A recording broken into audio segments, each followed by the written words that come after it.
Hello, welcome back to my channel.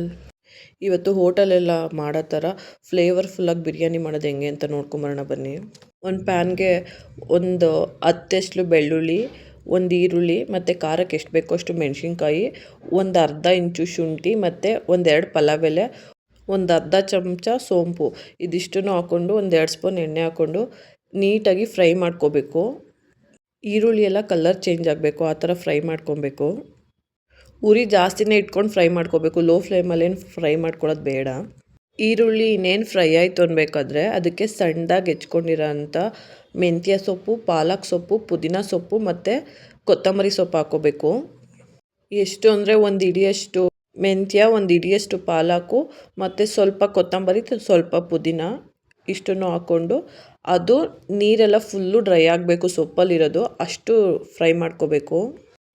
ಈ ಥರ ಒಂದು ಸಲ ಟ್ರೈ ಮಾಡಿ ನೋಡಿ, ತುಂಬಾ ಚೆನ್ನಾಗಿರುತ್ತೆ. ಇವನು ನಮ್ಮ ಅಕ್ಕನ ಮಗ, ಇವನು ಹೋಟೆಲ್ ಮ್ಯಾನೇಜ್ಮೆಂಟ್ ಮಾಡ್ತಾಯಿದ್ದಾನೆ. ಸಂಡೇ ಟೈಮ್ ಸಿಕ್ಕಿದಾಗ ಅವ್ರ ಪರಿಚಯ ಇರೋ ಹೋಟೆಲ್ಗೆ ಹೋಗ್ತಾನೆ ಕಲ್ತ್ಕೊಂಡು ಬರೋಕ್ಕೆ ಅಂತ ರೆಸಿಪೀಸ್ನ. ನಾನ್ ವೆಜ್ ಹೋಟೆಲ್ಗೆ ತುಂಬಾ ಚೆನ್ನಾಗಿ ಮಾಡ್ತಾನೆ ನಾನ್ ವೆಜ್ ಎಲ್ಲನೂ.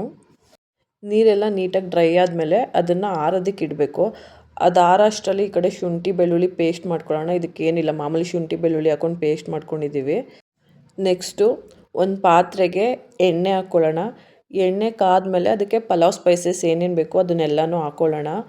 ಇನ್ನೊಂದೇನೆಂದರೆ, ನಾವು ಒಂದು 2 ಮಿನಿಟ್ಸ್ ಪಲಾವ್ ಸ್ಪೈಸಸ್ನ ಎಣ್ಣೆಲಿ ಫ್ರೈ ಮಾಡಿಬಿಟ್ಟು ಬೇರೆ ಎಲ್ಲ ಹಾಕ್ಬಿಡ್ತೀವಿ. ಬಟ್ ಇವನ್ನೆಲ್ಲ ಆ ಫ್ಲೇವರ್ ಎಲ್ಲ ಎಣ್ಣೆಗೆ ನೀಟಾಗಿ ಬಿಟ್ಕೊಬೇಕು. ಆ ಥರ ಕಮ್ಮಿ ಉರಿಲಿ ಒಂದು 5 ನಿಮಿಷ ಎಣ್ಣೆಲಿ ಚೆನ್ನಾಗಿ ಹುರ್ಕೊತಾನೆ. ನಾನು ಏನಕ್ಕೆ ಅಂತ ಕೇಳಿದ್ದಕ್ಕೆ, ನಾವು ನೀರಿಗೆಲ್ಲ ಹಾಕಿದ್ರೆ ಪಲಾವ್ ಸ್ಪೈಸಸ್ಸು ಅಷ್ಟು ಬೇಗ ಆದರೂ ಪರಿಮಳ ಬಿಡಲ್ಲ. ಬಟ್ ಎಣ್ಣೆಗೆ ಹಾಕಿ ಥರ ಫ್ರೈ ಮಾಡಿದಾಗ ತುಂಬಾ ಫ್ಲೇವರ್ ಆಗಿರುತ್ತೆ ಬಿರಿಯಾನಿ. ಅದಕ್ಕೋಸ್ಕರ ಸ್ವಲ್ಪ ಚೆನ್ನಾಗಿ ಹುರ್ಕೊಬೇಕು ಎಣ್ಣೆಲಿ ಅಂತ ಹೇಳ್ದೆ. ನೆಕ್ಸ್ಟು ಅದಾದಮೇಲೆ ಕಟ್ ಮಾಡಿರೋ ಅಂಥ ಪುದೀನ ಕೊತ್ತಂಬರಿ 2ರಿಂದ 1 ಹಿಡಿಯಷ್ಟು ಹಾಕ್ದೆ. ಅದು ಸ್ವಲ್ಪ ಫ್ರೈ ಆದಮೇಲೆ ಒಂದು ದಪ್ಪದ ಈರುಳ್ಳಿನ ಕಟ್ ಮಾಡ್ಕೊಂಡು ಇಟ್ಕೊಂಡಿದ್ದಾನೆ, ಅದನ್ನು ಸೇರಿಸ್ಕೊತಾ ಇದ್ದಾನೆ. ಅದನ್ನು ಸೇರಿಸ್ಕೊಂಡು ಈರುಳ್ಳಿ ಕಲರ್ ಚೇಂಜ್ ಆಗೋ ತನಕ ಫ್ರೈ ಮಾಡ್ಕೋಬೇಕು. ಆ್ಯಕ್ಚುಲಿ ಎಷ್ಟು ಘಮ ಘಮ ಅಂತ ಇತ್ತು ಅಂದರೆ, ಫೋನಲ್ಲಿ ಏನಾದರೂ ಸ್ಮೆಲ್ ಮಾಡೋಂಗಿದ್ದಿದ್ರೆ ಗೊತ್ತಾಗ್ತಾಯಿತ್ತು, ಅಷ್ಟು ಸೂಪರಾಗಿತ್ತು. ನೋಡಿ, ಅಲ್ಲಿ ನೋಡಿದ್ರೆ ಗೊತ್ತಾಗುತ್ತೆ ಅವನು ಈರುಳ್ಳಿ, ಸೊಪ್ಪು, ಪಲಾವ್ ಸ್ಪೈಸಸ್ನೆಲ್ಲ ಎಷ್ಟು ನೀಟಾಗಿ ಫ್ರೈ ಮಾಡ್ಕೊಂಡಿದ್ದಾನೆ ಅಂತ. ಅದು ಫ್ರೈ ಆಗೋ ಅಷ್ಟರಲ್ಲಿ ಈ ಕಡೆ ನೀರು ಕಾಯೋದಕ್ಕೆ ಅಂತ ಇಟ್ಕೊತಾ ಇದ್ದಾನೆ, ಬೇಗ ಆಗುತ್ತೆ ಬಿರಿಯಾನಿ ಅಂತ. ಈ ಕಡೆ ಈರುಳ್ಳಿ ಎಲ್ಲ ನೀಟಾಗಿ ಫ್ರೈ ಆದಮೇಲೆ ಅದಕ್ಕೆ 1-2 ಸ್ಪೂನಷ್ಟು ಶುಂಠಿ ಬೆಳ್ಳುಳ್ಳಿ ಪೇಸ್ಟ್ ಸೇರಿಸ್ಕೊತಾ ಇದ್ದಾನೆ. ಅಷ್ಟನ್ನ ಏನು ಹಾಕಿಲ್ಲ ಶುಂಠಿ ಬೆಳ್ಳುಳ್ಳಿ ಪೇಸ್ಟ್ ಮಾಡಬೇಕಾದ್ರೆ, ಬರೀ ಶುಂಠಿ ಬೆಳ್ಳುಳ್ಳಿ ಅಷ್ಟೇ ಅವನು ಪೇಸ್ಟ್ ಮಾಡ್ಕೊಂಡಿರೋದು. ಶುಂಠಿ ಬೆಳ್ಳುಳ್ಳಿ ಪೇಸ್ಟ್ ಹಾಕಿದ್ಮೇಲೆ ನೀಟಾಗಿ ಫ್ರೈ ಮಾಡ್ಕೋಬೇಕು. ಅದು ಹಸಿ ವಾಸನೆ ಹೋಗೋಷ್ಟು ಫ್ರೈ ಮಾಡಾದಮೇಲೆ ಆವಾಗಲೇ ಫಸ್ಟ್ ಹುರ್ಕೊಂಡಿದ್ವಲ್ಲ ಮೆಣಸಿನ್ಕಾಯಿ, ಪಲಾವ್ ಎಲೆ, ಅದನ್ನೆಲ್ಲ ಪೇಸ್ಟ್ ಮಾಡ್ಕೊಂಡಿರೋದನ್ನ ಮಸಾಲೆ ಹಾಕ್ಕೊಳ್ಳೋಣ.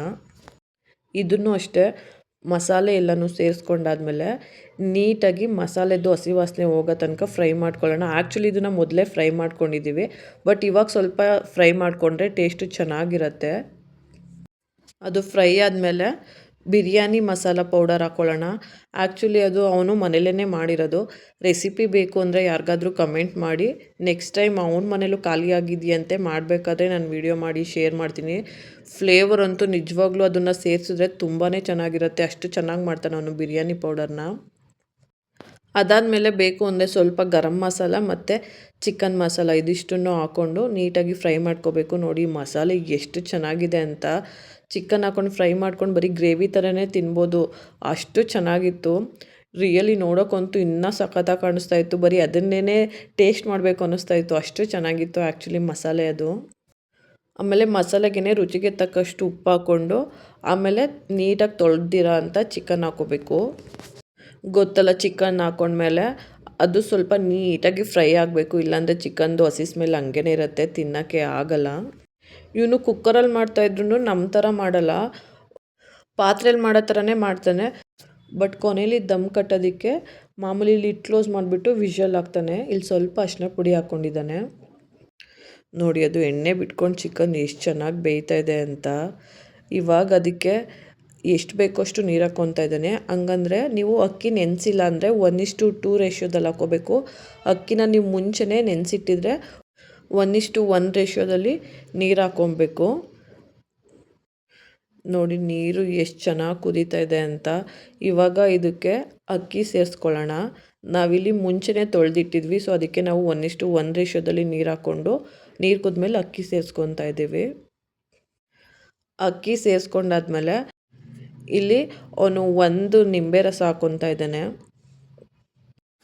ನಿಂಬೆ ರಸ ಎಲ್ಲನೂ ಸೇರಿಸಾದ್ಮೇಲೆ ಉಪ್ಪು ಖಾರ ಎಲ್ಲ ಕರೆಕ್ಟಾಗಿದೆಯಾ ನೋಡಿಬಿಟ್ಟು ಅವನು ಹಂಗೇ ಬೇಯೋದಕ್ಕೆ ಇಡ್ತಾನೆ. ಲಿಡ್ಡೇನು ಕ್ಲೋಸ್ ಮಾಡಲ್ಲ. ಕೊನೆಯಲ್ಲಿ ಇನ್ನೇನು ಬಿರಿಯಾನಿ 80-90% ಆಗಿದೆ ಅನ್ಬೇಕಿದ್ರೆ ಅದ್ರ ಮೇಲೆ 1-2 ಸ್ಪೂನು ತುಪ್ಪ ಹಾಕ್ಕೊಂಡು ಅದನ್ನು ಒಳಗಡೆ ಏನು ಮಿಕ್ಸ್ ಮಾಡಲ್ಲ, ಮೇಲ್ಗಡೆ ಮಾತ್ರ ಎಲ್ಲ ಕಡೆ ಸ್ಪ್ರೆಡ್ ಮಾಡ್ಕೊತಾ ಇದ್ದಾನೆ. ನೋಡಿ ಆ್ಯಕ್ಚುಲಿ ನೀರೆಲ್ಲ ಕಮ್ಮಿ ಆಗಿದೆ. ಇವಾಗ ಅವನು ಏನು ಮಾಡ್ತಾನೆ ಅಂದರೆ ಮಾಮೂಲಿ ನಾವು ಕುಕ್ಕರ್ ಲಿಡ್ನ ಕ್ಲೋಸ್ ಮಾಡ್ತೀವಲ್ಲ, ಗ್ಯಾಸ್ಕೆಟ್ ಎಲ್ಲ ಹಾಕಿ ಆ ಥರ ಕ್ಲೋಸ್ ಮಾಡಿಬಿಟ್ಟು ವಿಷಲ್ ಹಾಕ್ತಾನೆ. ಅದಾದಮೇಲೆ ಒಂದು 5 ಮಿನಿಟ್ಸು ದಪ್ಪ ಉರಿಲಿ ಇಟ್ಬಿಟ್ಟು, ಅಂದರೆ ಹೈ ಫ್ಲೇಮಲ್ಲಿ ಇಟ್ಬಿಟ್ಟು ಆಮೇಲೆ ಒಂದು 10 ಮಿನಿಟ್ಸು ಲೋ ಫ್ಲೇಮಲ್ಲಿ ಇಡ್ತಾನೆ. ಆಮೇಲೆ ನೋಡಿ ಬಿರಿಯಾನಿ ಎಷ್ಟು ಸಖತ್ತಾಗಿ ರೆಡಿಯಾಗಿದೆ ಅಂತ. ನಿಜವಾಗ್ಲೂ ಸಿಕ್ಕಾಪಟ್ಟೆ ಚೆನ್ನಾಗಿತ್ತು. ಇವ್ನು ಮಾಡಿರೋ ನಾನ್ ವೆಜ್ ತಿಂದೋರಂತೂ ಮತ್ತೆ ಮತ್ತೆ ಕೇಳ್ತಾರೆ ಮಾಡಿಕೊಡು ಅಂತ. ಸಖತ್ತಾಗಿ ಮಾಡ್ತಾನೆ. ನೋಡಿ ಎಷ್ಟು ಕಲರ್ಫುಲ್ಲಾಗಿ ಎಷ್ಟು ಚೆನ್ನಾಗಿ ಕಾಣಿಸ್ತಾ ಇದೆ ಬಿರಿಯಾನಿ ಅಂತ. ನಾವಂತೂ ತಟ್ಟೆಗೆ ಹಾಕ್ಕೊಂಡು ಮೊಸರು ಬಜ್ಜಿ ಹಾಕ್ಕೊಂಡು ಚೆನ್ನಾಗಿ ಜಡದ್ವಿ. ಯಾರಿಗೆಲ್ಲ ಈ ರೆಸಿಪಿ ಇಷ್ಟ ಆಯಿತೋ ಮನೇಲಿ ಒಂದ್ಸಲಿ ಟ್ರೈ ಮಾಡಿ ನೋಡಿ, ಸಿಕ್ಕಾಪಟ್ಟೆ ಚೆನ್ನಾಗಿರುತ್ತೆ. ನಿಮ್ಗೆ ಯಾವುದಾದ್ರೂ ರೆಸಿಪಿ ಬೇಕು ಅಂದರೆ ಕಮೆಂಟ್ ಮಾಡಿ, ನಾನು ನೆಕ್ಸ್ಟ್ ಟೈಮ್ ಅವ್ನ ಕೈಲಿ ಮಾಡಿಸ್ಬಿಟ್ಟು ವಿಡಿಯೋ ಅಪ್ಲೋಡ್ ಮಾಡ್ತೀನಿ. ಅವ್ನು ರೆಡಿ ಮಸಾಲೆ ಏನೂ ಯೂಸ್ ಮಾಡಲ್ಲ. ಆ್ಯಕ್ಚುಲಿ ಅವನೇ ಓನಾಗಿ ಪ್ರಿಪೇರ್ ಮಾಡ್ಕೊತಾನೆ ಎಲ್ಲ ಮಸಾಲೆಗಳ್ನೂ. ಇದೇ ಥರ ಒಳ್ಳೊಳ್ಳೆ ಕುಕ್ಕಿಂಗ್ ವ್ಲಾಗ್ಸ್ಗೋಸ್ಕರ, ಶಾಪಿಂಗ್ ವ್ಲಾಗ್ಸು, ಫ್ಯಾಷನ್ನು, ಈ ಥರ ಇನ್ನಿಷ್ಟು ವೀಡಿಯೋಸ್ಗಾಗಿ ನನ್ನ ಚಾನಲ್ನ ಸಬ್ಸ್ಕ್ರೈಬ್ ಮಾಡಿಕೊಂಡು ಫಾಲೋ ಮಾಡೋದು ಮರಿಬೇಡಿ. Thank you for watching. Bye. ನಾವಿವಾಗ ಒಳ್ಳೆ ಬಿರಿಯಾನಿ ತಿನ್ಕೊಂಡು ಬರ್ತೀವಿ. ಬಿರಿಯಾನಿ ಮೇಲೆ ಕಣ್ಣಾಕಬೇಡಿ, ಓಕೆನಾ? Thank you.